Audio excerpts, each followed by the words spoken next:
Let's cross now live to Jerusalem, where I'm joined by Avi Melamed, the founder and CEO of Inside the Middle East Intelligence Perspectives and a Middle East expert. Thank you very much for being with me here this afternoon. Reports indicate that senior officials on both sides have been secretly advancing the betterment of ties for a while now.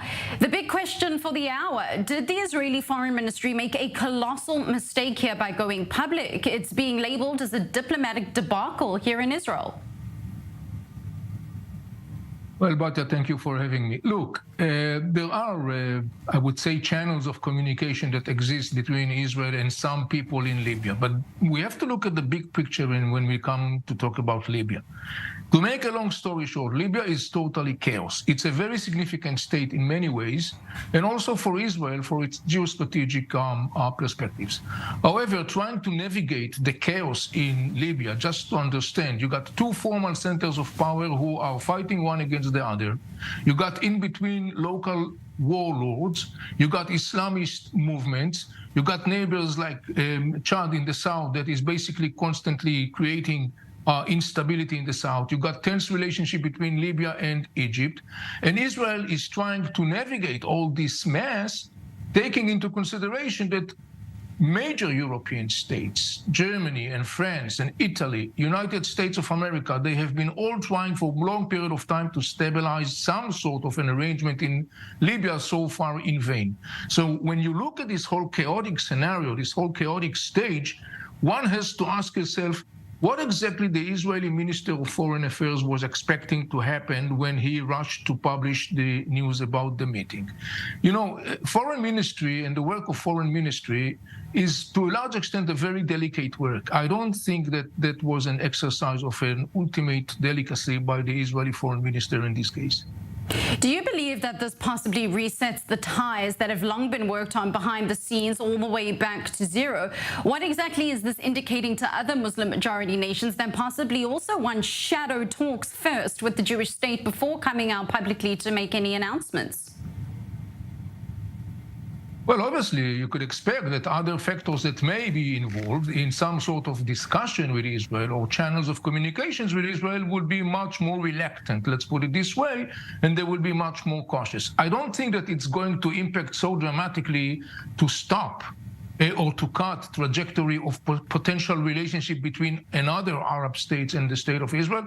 But I think that it's a lesson that has to be very well absorbed and internalized, particularly within the policymakers, and I'm talking about Israel. This is a very delicate matter. The whole issue of Israel integrated into the Middle East, I'm not even using the term normalization. This whole issue of Israel integrated into the Middle East requires a very delicate, sometimes baby steps in order to make some sort of a progress.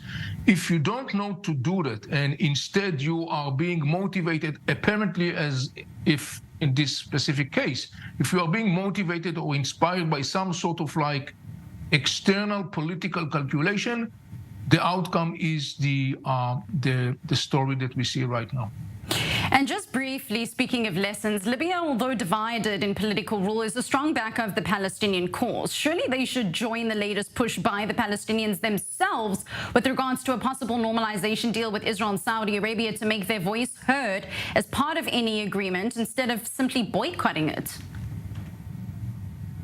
Well, look, Libya, in the context of the Palestinian issue, is not very much different from many other Arab states. The issue of the Palestinians in the Arab rhetoric, generally speaking, in the Arab public realm, and particularly when you talk about policy-making governments and rulers in the Arab world, the Palestinian issue is a pawn, is a card that is being played. The Libyans that are engaged so much with their inner chaos, we are talking about ongoing violence, we are talking about a war that never comes to stop, we are talking about involvement of, in addition to all other factors that I mentioned before, you got Turkey forces in Libya, you got Turkey proxies in Libya, you got Russian forces in Libya.